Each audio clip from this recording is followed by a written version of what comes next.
Okay, we are in the weekly Torah portion, and it's Portion-Balak. In Portion-Balak, we deal with the people who are afraid of the Jews who are on the border.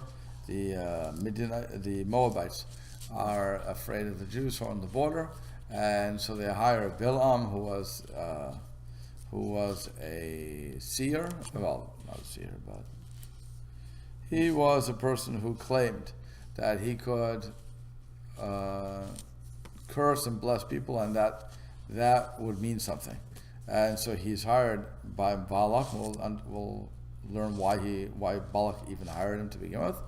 Then if he's brought, at first God says don't go, then God says you can go, and then he goes with them.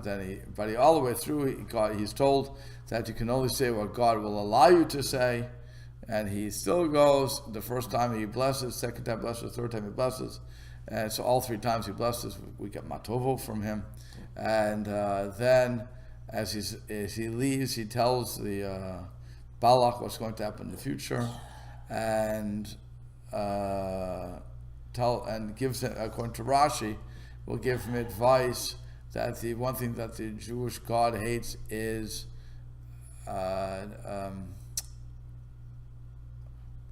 what's it called? Sexual sins. What's it called? Sexual sins are called what? There's one word for it. I can't remember what it is. Okay, but that immorality. So he's against immorality, and so the very end of the parsha is saying how the girls corralled them into the non-Jewish girls corralled them into having relations with them, and then when they were really getting attached, so they would pull out their little idols that are around the neck, and they say, if you want to go further, you have to bow down to my idol. Oh, okay, and that's how they got involved with the idolatry.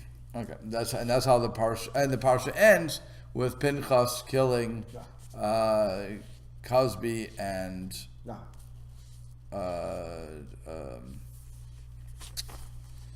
what's the guy's name? Cosby and what's his name? His name is, what is it? Cosby is a girl. Zimri and Cosby. Zimri being the Jew, Cosby being the Midianite princess. That's the next parsha already. But he gets killed, and that's what stops the plague. Okay, so let's get into the parsha. That was, as they would say on the net, that was a parsha in less than 4 minutes. Okay, so it says, V'yar Balak ben Zippor, Balak the son of Zippor, saw a kol asher asa Yisrael Amori, all that the Jews had done to the Amorites. Everybody says, what do you mean he saw it? He couldn't have seen it. He was too far away. So you have to, either you could say, as Rashi says, that he understood what happened, and he said, and he goes further to say, we had two kings, namely Sichon and Og, who we had trusted to protect against all marauding armies, and they could not stand against these people. How much more so are we not going to stand before the people? So Vayar at that point doesn't mean saw, as in physically seeing, but rather it means understanding. Well, wasn't this, didn't we have another parsha that used the same expression? Yes. Talked about the parsha was in when Avimelech. Avimelech, it says Vayar Avimelech, that Avimelech saw that Rachel was Yaakov's wife, right? I'm sorry, Yitzchak. That Rivka was Yitzchak's wife. So what does it mean he saw it? Yeah. He didn't see it. He understood because of how they were acting that they were really husband and wife. So that's the same thing. Vayar, when you see Vayar, and by the way, we have the expression in English. Yeah. We say this all the time. I see, which means I understand. Yeah. So it's not strange. Even a blind person would say that. Somebody he would pick up the expression. Obviously, he's not literally saying. Right. So he saw what they did to the Amorites, namely that they defeated the Amorites. So Vayagar Moav, and Moav, the nation, became very afraid. Vayagar Moav, very afraid was Amod.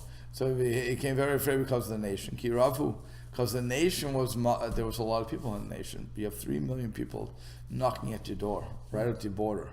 Vayakatz Moav, and Moav became disgusted. Because, or from the face of Bnei Israel. So it says, what does it mean that they were disgusted? Rashi says, Katsu b'chayehem. They were disgusted in their own lives. They were afraid. That's how much they were afraid. They didn't know what to do. And the problem is, you have 3 million people at your border who can just run over you. And the two kings that you hired, Sichon and Og, who were taking tributes from you all this time, they could not defeat this army, and so now they're afraid, and they're afraid for their lives. Okay. So Vayomi Moav el Ziknei Midian. So Moav says to the elders of Midian. Why did he go to Midian? Because Moshe Rabbeinu was in Midian before he took the Jews out of Egypt, and so the Moabites understood that this was not a normal victory, that the Jews had experienced a non-normal victory. So they were wondering, what is their powers? And they said, let's go to the people that know their leader the best, namely the Midianites, because that's where Moshe was hanging out, as it were. The Midrash even says he was a king for a little while. So they want to know. And so he goes to there, and he says, now this congregation will lick around, that's what it means, lick. Will lick up all this around us, like an ox licks up the greenery. Ed Yericho said the greenery of the field. And what was that? When an ox, Rashi explains, when an ox licks things up, it apparently destroys the crop. So they're saying these people who are around us, even if they don't attack us, he's pretty sure they're not going to attack, but nonetheless, they're all around, they're going to ruin everything. They're going to trash it. So that's why I use that expression. Then the pasuk says, Balak ben Zippor melech Moab Beidahi. Balak, the son of Zippor, was the king of the Moabites in that time. So really what's going on here? One is Moab and Midian, Rashi points out, were enemies. They were enemies. And right here, because of the famous statement of the enemy of my enemy is my friend, so they decide to call their enemy, have a détente, and say, okay, we have to work together because our common enemy, the Jews, are going to destroy all of us. So let's try to figure out how to defeat these people. And that's why they made peace between themselves. And okay, so then, and also why say that he was a king? Rashi says, royal the Melchut. He wasn't really fit to be the king. And on top of that, he was from Midian. He wasn't even from Moab. So the Moabites are putting this guy up who's from Midian. And once they saw that Sichon died, so they appointed him for the need of the time. That's how you get appointed, right? That's how the vice president becomes president. You get rid of the president, the vice president becomes that way. So here, they killed Sichon. They killed Sichon. So now they had to call up Balak. Apparently, he was a good fighter. That's how everybody wants to say it here. As he brings down, where does he say it? I know I saw this, that he wrote that somebody's writing that he was good in battle. Oh, yeah. So that's Rashi. Okay, fine. Okay, so what happened? Vayishlach malachim el Bilaam ben Beor. So he sent malachim, he sent messengers to Bilaam ben Beor, to Petor. That's where he lived apparently. Asher al Na'ar eretz b'nei Ammon, to the river on the land of b'nei Ammon, the Krolo, to call to him. Lamor saying, Hinei, behold, yatzim Mitzrayim, a nation has gone forth from Mitzrayim. in hearts, and behold, it covers the eye of the land. And he's sitting opposite me. So what does he say? Listen to the words he's saying. Am Yatzim Mitzrayim. A nation went out. Not God took them out. A nation on their own went out. That's going to come back to bite him. But it's an interesting thing. And then what he's saying is, Eretz B'nai Amo, why say to the river, that was the land of the people of the sons of his people. So from here Rashi learns, it's talking about Balak, and really Balak was from Midian. And that's why, and so why did he run to Bilaam? Because he said, Bilaam is the one who told him that in the future you will reign. Right? So Bilaam has a proven record already for Balak. He already told Balak a long time ago, in the future you're going to be king. And so he's, now that's why that's why Balak went to Bilaam. So then Rashi asks an interesting question: why did God allow his divine presence to rest upon this non-Jewish person? Bilaam is not the best guy in the world.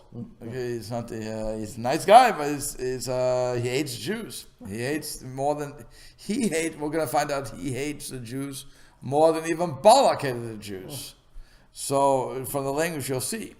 And so what happens is, why does God allow his divine presence to rest upon this wicked person? So that the non-Jewish world could not say, it wasn't fair, God, you only gave the Jews a guy like Moshe. If you would have given us a Moshe Rabbeinu, a person like him who could talk to you and bring us a message, we would have listened, we would have done teshuvah, we would have accepted the Torah, it would have been great. But because you didn't do it, you set us up for disaster. So God says, no, I don't want that to happen. So I'm going to give you a guy, Bilaam, who's going to have a prophecy. He's going to speak to me multiple times, and it's going to be a true prophecy. And what will he do with it? He's going to tell you to be immoral. That's what's going to happen. So he's prognosticating, but nonetheless, that's why he would give the prophecy to Bilaam. Okay, so he says, "V'yata." Now, again, this is Bilaam's Balak talking to the messengers to Bilaam. So, "V'yata lechana arali." So now, please come to curse for me, Ela Am Hazeh, this nation, Kietzum hu mimen, because it is stronger than my nation. Ulai ukal nakebo, and perhaps I will be able to kill him. V'yagarashenu, or smite him. V'yagarashenu in the arts, and I will drive him or it from the country.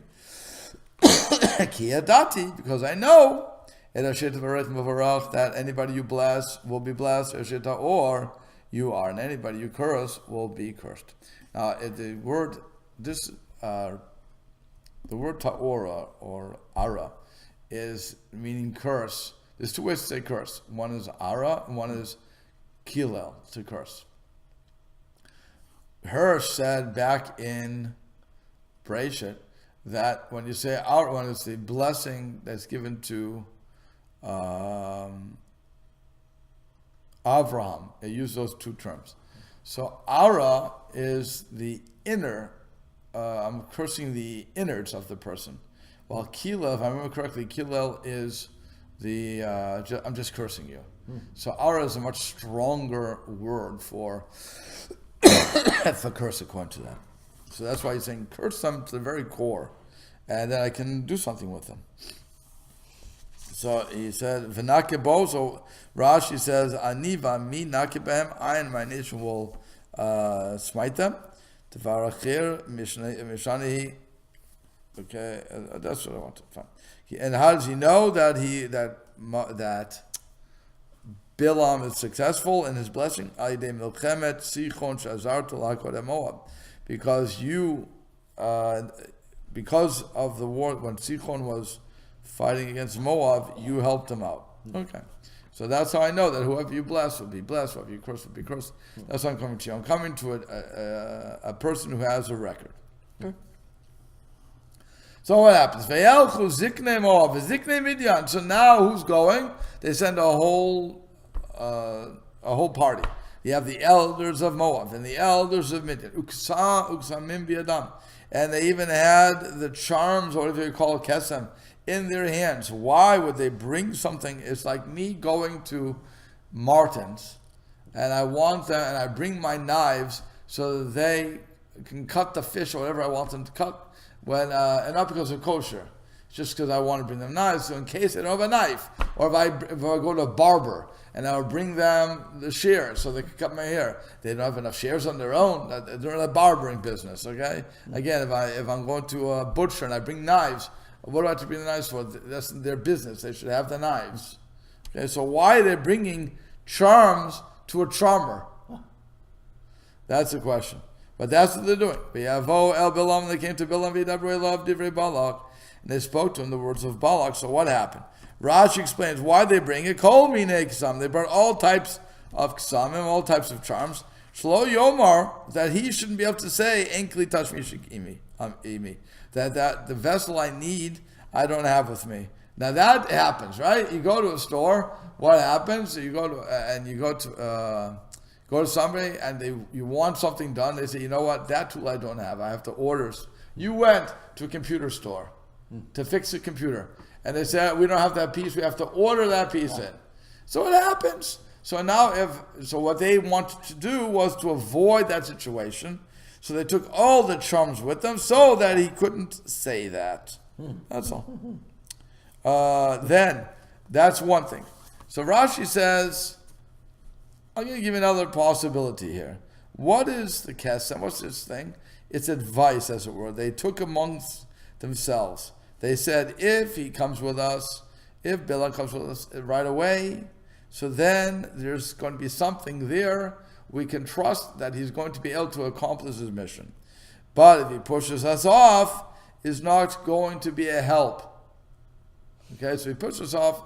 That's our signal. We decide that's our signal. If he comes right away, that means he can do what we're asking. If he can't, so we leave him.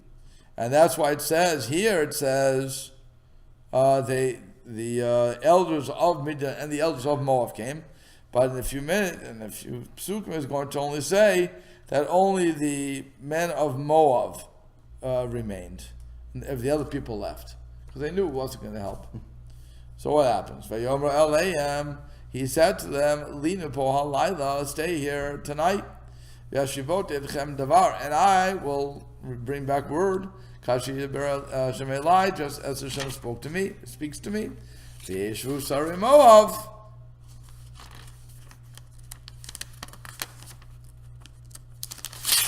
In Balaam. And so now, like I said, the Midianites leave. They say it's worthless, but the officers of Moab stay with Bilaam. So now, why does he say, "Stay with me at night"? And so Rashi explains, because and it came to Moshe. If you would ask Moshe, "Can we or can't we?" What would Moshe do? We say, "Wait a second. I don't know. Wait a second. God, what should I do?" Right? It would be an instantaneous. It was hands-free telephone. Right? It was like hand-free telephone. That was the first wireless communication. Yeah. Okay, and so he says, wait for the night. Why the night? So Rashi says, in Rucha Kodesh Shoralav Elabalad. The only time that he gets a prophecy is at night, and he says that's the same with all of the prophets of the non-Jews, and also Lavan. It proves it. Lavan had a dream at night. As it says, Hashem came to Lavan, the Aramean, in a dream at night, so on and so forth. And so then, it's like a man that walks, like a man who only goes after his Pelegesh in secret. So here, the non-Jewish person is not this prophet is not the cream of the crop, as it were. So Hashem doesn't want to come during the day, like he did for the Moshe Rabbeinu, so he came at night. Okay. And then he says, like Hashem will say to me, if Hashem allows me to go with people like you, I will go. because perhaps what he's hinting is perhaps it's not within his honor to let me go with people like you, but rather you have to send more important people. That's what they're getting from this. That's what they're hearing. Okay, and it's fine. So now what happens is Vayomer Elokim. Hashem said El Bilaam. Hashem comes to Bilaam, and it is not Hashem, by the way. It's Elokim. So you're already getting justice here. Okay. Vayomer, and he said, Mi ha'anishim elimach. Who are these people with you? Why would Hashem have to ask who are these people with you? Hashem knows who they are. Hashem knows everything. So what's going on? So Rashi says he's coming to give him room to make a mistake. He's coming to give room to Bilaam to make a mistake. So he says, so Bilaam thinks, hey, sometimes not everything is revealed before God. His knowledge isn't there. So so I'm also going to see a time that I can curse the Jewish people, and he won't understand what I'm doing. Because God doesn't always know what's going on. That's the first bit of apikorsis we start seeing. Here God saying, who are these people with you? In other words, I'm starting a conversation. I know who they are. So give me the introduction. Be nice about it. So I'll say, who are they? And then, but you Bilaam, immediately assume that I don't know everything, and therefore you're going to have a time, because you know when I'm angry. That we learned that in the Gemara Brachot. It's also in Avodah Zarah, and the amount of time that God is angry is so small, it's ridiculous. But when He's angry, so then you can get Him for the people who sin. That's what the Gemara says, and so that would be Bilaam's power. But what he's saying is also, if God doesn't understand, so I'm going to be able to trick him into doing something. It's interesting sometimes when people, I'll give you an example. Somebody dies, right? And so they died with debts. When the debt collectors want to collect, they can't collect from the family. They can only collect from the estate. Okay, that's the Dava Pasha. So now what happens is, you claim there's no estate. No estate, leave me alone.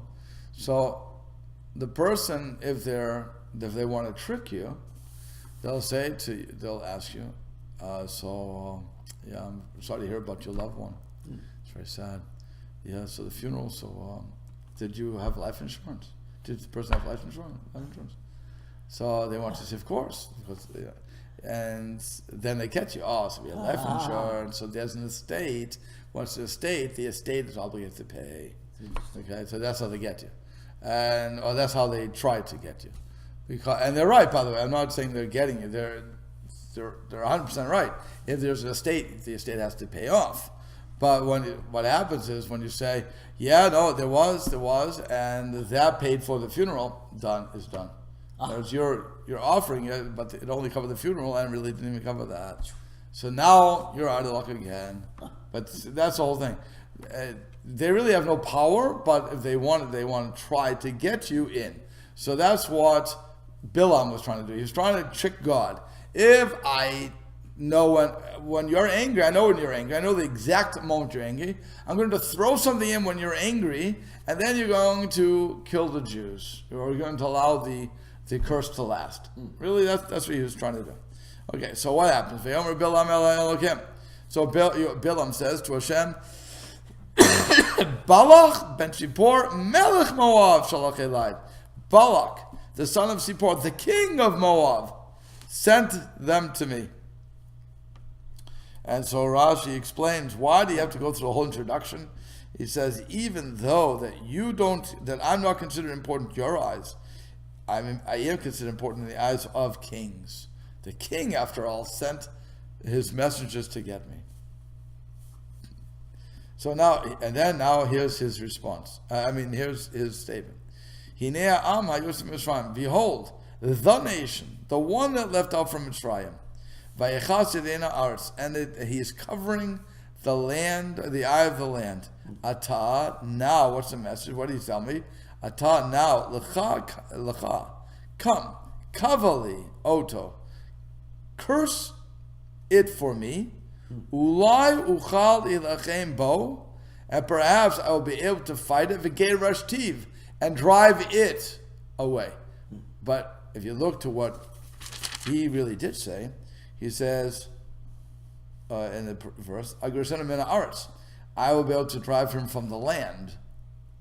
And Bilaam says, not the land, but I'll be geirash tiv, and I will be able to drive him. Rashi picks on this and explains what she's really saying. Mina olam. I want to drive them out from the world. And he says, Balak didn't say, he only wants to drive them from the land. That's what he wants to do. From here we know that Bilaam hated them more than Balak. The question is, why did Bilaam hate them so much? Because he was with Pharaoh. He, Yitro, and Eov were with Pharaoh when they were trying to give Pharaoh advice of how to control the Jewish population. And Balak is the one, Yitro ran away, I think Yitro ran away, Eov didn't say anything, and Balak is the one, Bilaam is the one who said kill them, drown them. So he has a vested interest to get rid of these people. So V'geirash tiv, they beat Pharaoh. I want to drive them out of the world. So that's why he says Geirash tiv. So V'yomer el Bilaam. So Hashem said to Bilaam, Lo telech imahem, do not go with them. I don't give you permission. You have to stay here. And then he continues, Lo ta'or da'am, you can't curse the people. Why? Ki baruchu. Because it is blessed. So Rashi says, what's going on here? Why do you have to say it twice? He says, Lo telech imahem, amar lo, he said to him. Im kain, when he said, you can't go with them. So Bilaam said, so if that's the case, let me ask you something. I'll curse him from where I am. Why do I have to go there? I can curse him from here. It's the same curse. I'll save myself time. So I'm alone. He said, no, you can't curse the people. Why? So he says, so Im kain, so he said, okay, I can't curse them. I tell you what, God, avarachem, let me bless them. I'm alone. Einam tzarichem birchadcha. They don't need your blessing. Ki baruchu, because they are blessed. And he says it's comparable to what one says to a hornet or a bee. Don't give me your. I don't want your honey, and I don't want your sting. So here, Bilaam is saying to God, I was hiring. They want to hire me to go and curse these people who came out from Egypt. And I'm coming to you, what do you want? She says, no, you can't go. She says, look, I don't have to go to Russia. I don't have to go. I can do it right here. We can work together. I'll get it here. I'll still get my money. Everything's good. Okay. So he says, no, you can't curse them. Not even from your place. He said, okay, you won't let me curse them. So how about let me bless them? I'll get something from them. He said, no, they don't need your blessing. I blessed them already, and your blessing is worthless. They would say, better, we don't want anything to do with you. Good. Okay. What happens? Vayakam Bilaam vaboker. Bilaam gets up in the morning. V'yomer el sarei Balak. So he says to the officers of Balak, L'chu el Ashechem, go to your land. Ki me'ein Hashem. Mind you, it changed already. It went to Hashem. It's not Elokim anymore. Because Hashem, go back to them, because Hashem refused Letiti to give to allow me lahaloch imachem, to walk or to go with you. So Rashi explains, what is he going lahaloch imachem? Ella, he says, but with people with greater officers than you, maybe he'll let me go. Lamadnu.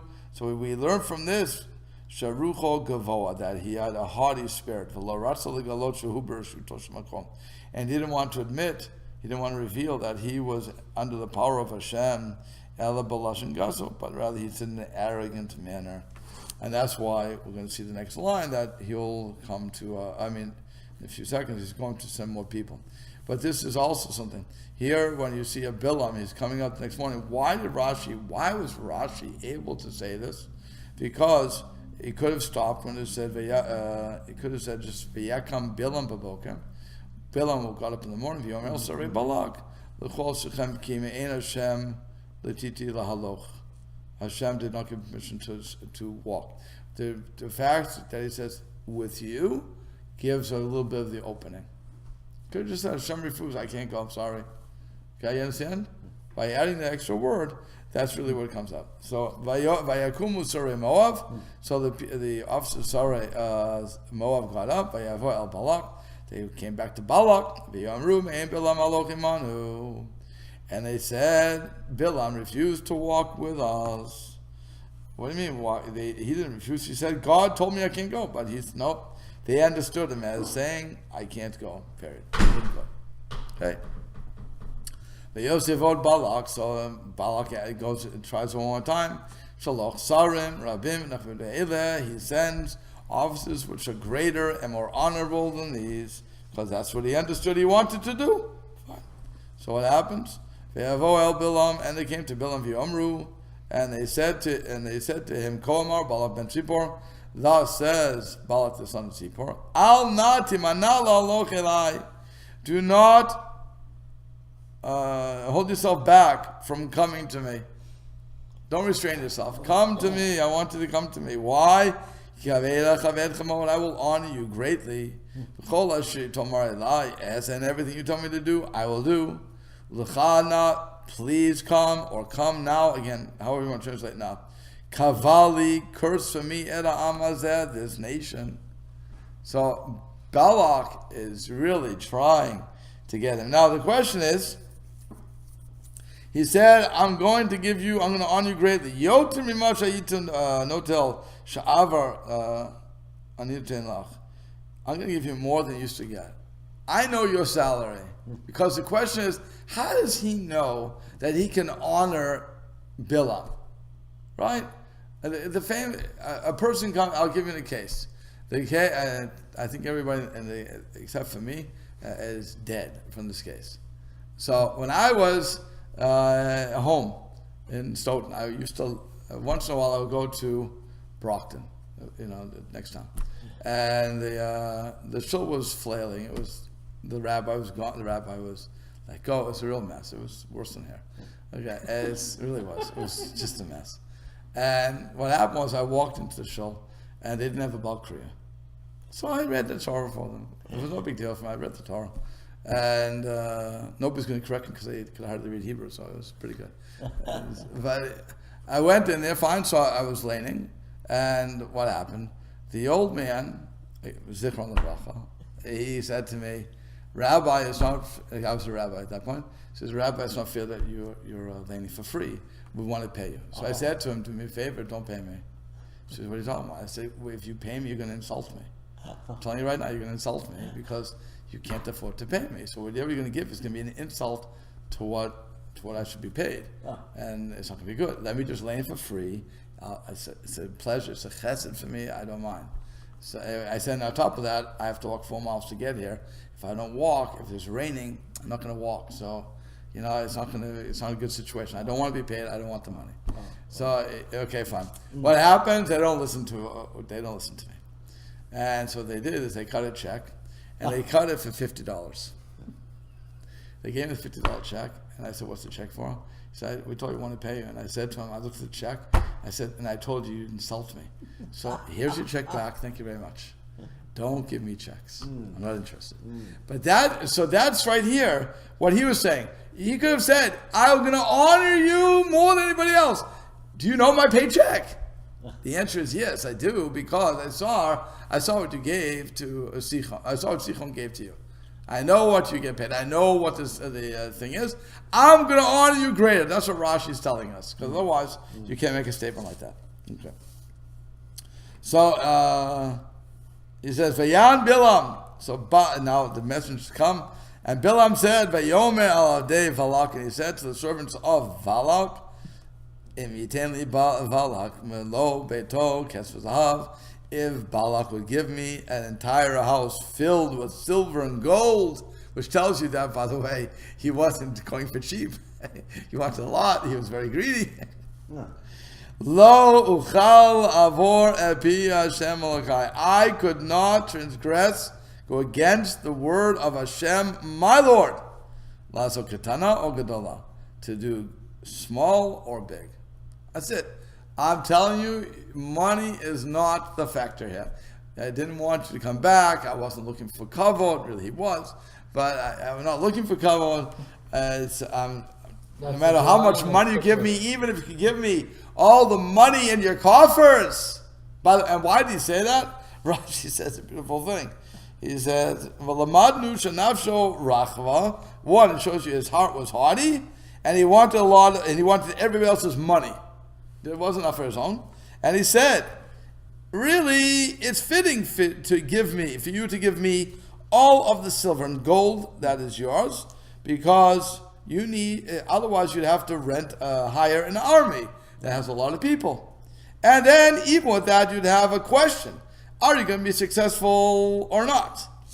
If you come to me, I guarantee you victory. Guarantee you victory. So I'm a guarantee. The other guys are, who knows? It could be, it could not be. So it's worthwhile for you to give me your entire fortune, and then but I can't do anything. I'm a tzaddik. I can't do anything because I can't go against God. And so Rashi says, by force, al korchach. He has to tell people that he's under Hashem's employ, as it were. And he's prophesying without knowing what he's saying, that he won't be able to nullify the brachot that the Hashem blessed them with. So he's telling them. With all that, what does he say?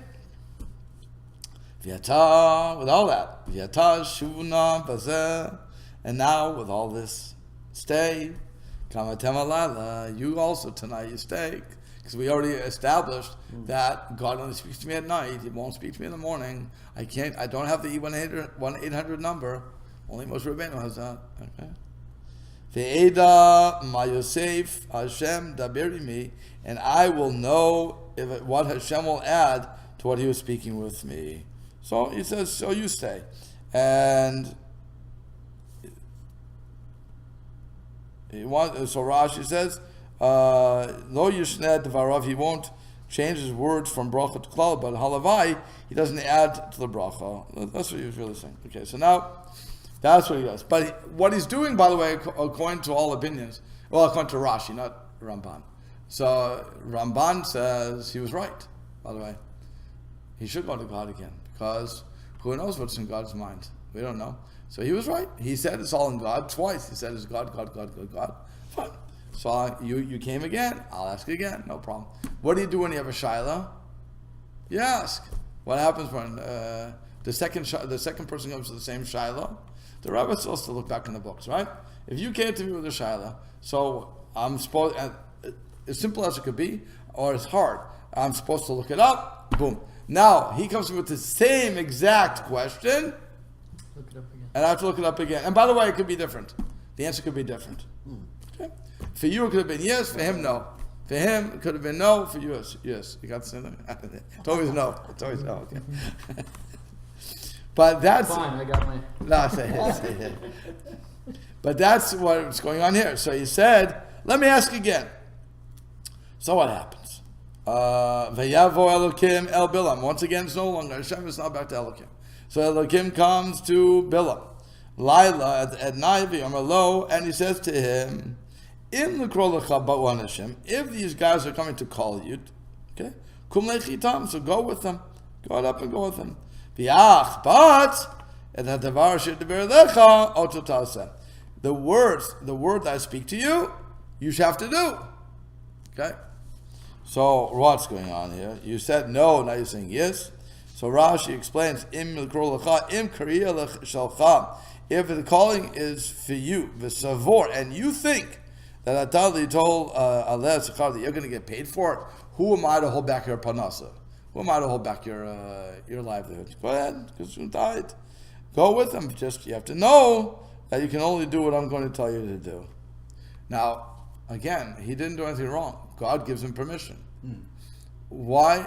The next line though says, Vayakam Bilaam b'boker. Bilaam gets up in the morning. Early in the morning, apparently, and he's trying to imitate Avram Avinu here. He saddles his donkey. Moab. He goes with the officers of Moab. Vayicharav Elokim.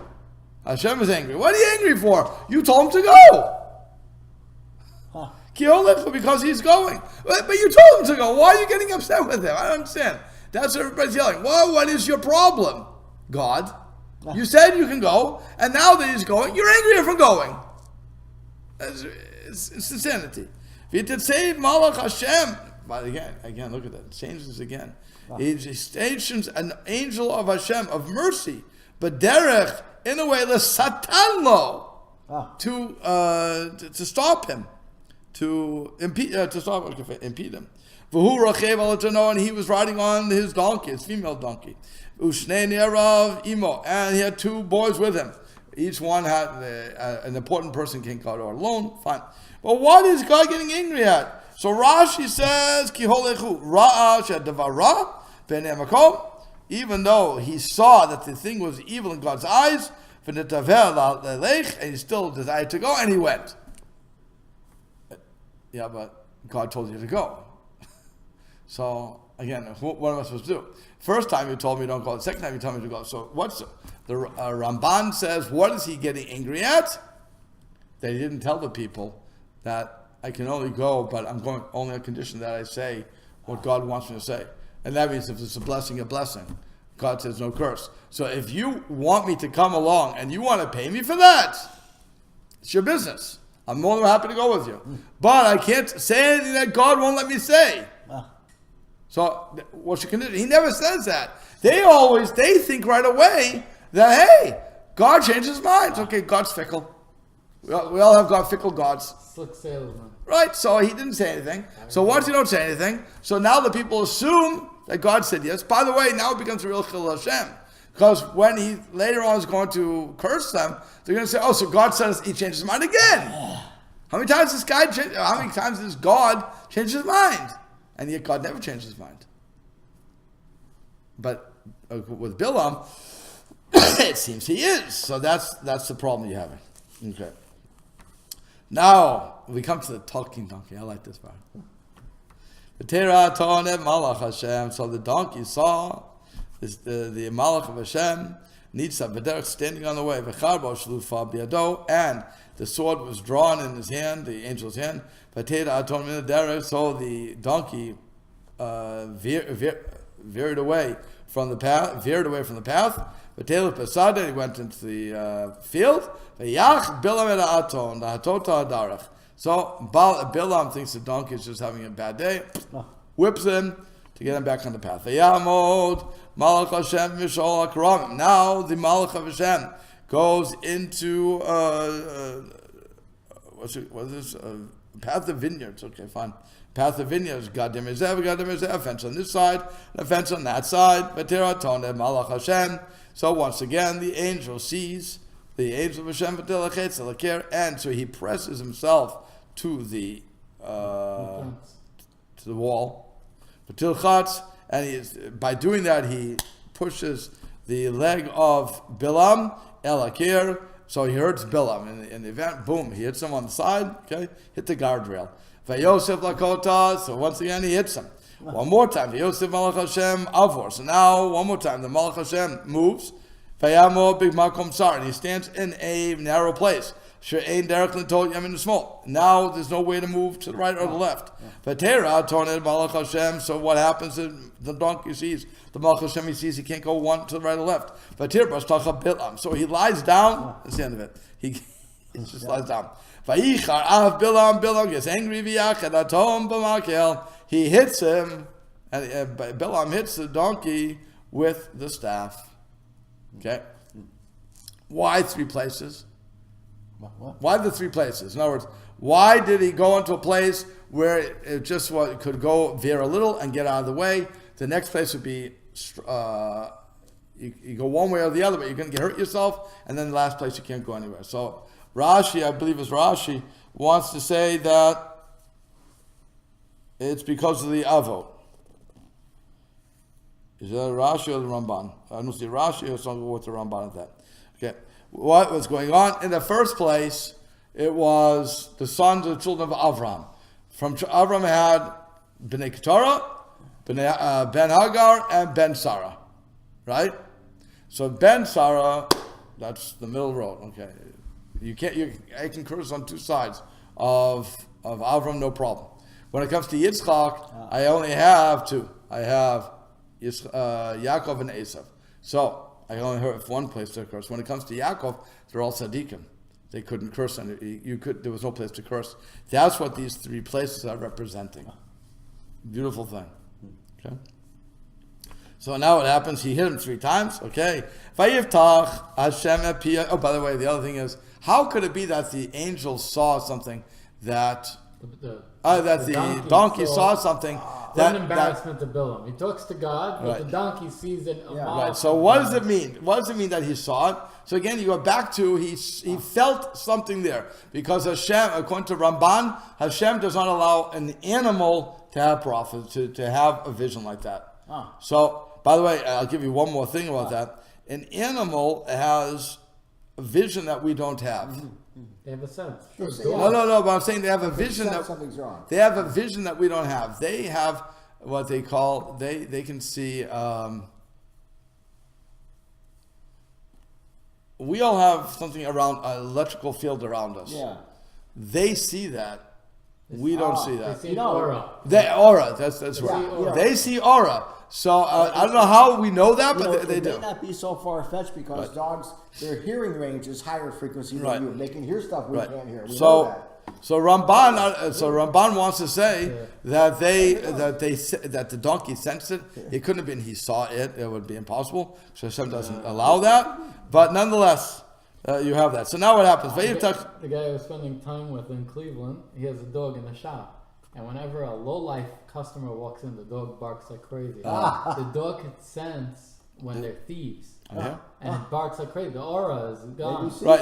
And the dog barks like crazy. And sometimes they can walk in, he's quiet. Okay. So here, Vayiftach, I just want to get to the speaking donkey. It's so important. Vayiftach Hashem. So Hashem opened the mouth of the donkey, v'tomer leBilaam, and he said to Bilaam, Ma me'azita lecha, what did I do to you? Ki kitani, that you hit me, shalosh regalim.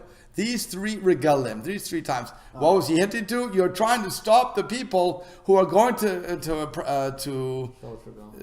are going to celebrate Shlosh Regalim. You're barking up the wrong tree. Vayomer Bilaam and Bilaam said to the donkey, "Get out to be, because you mocked me. If I had a sword in my hand, I would kill you now." The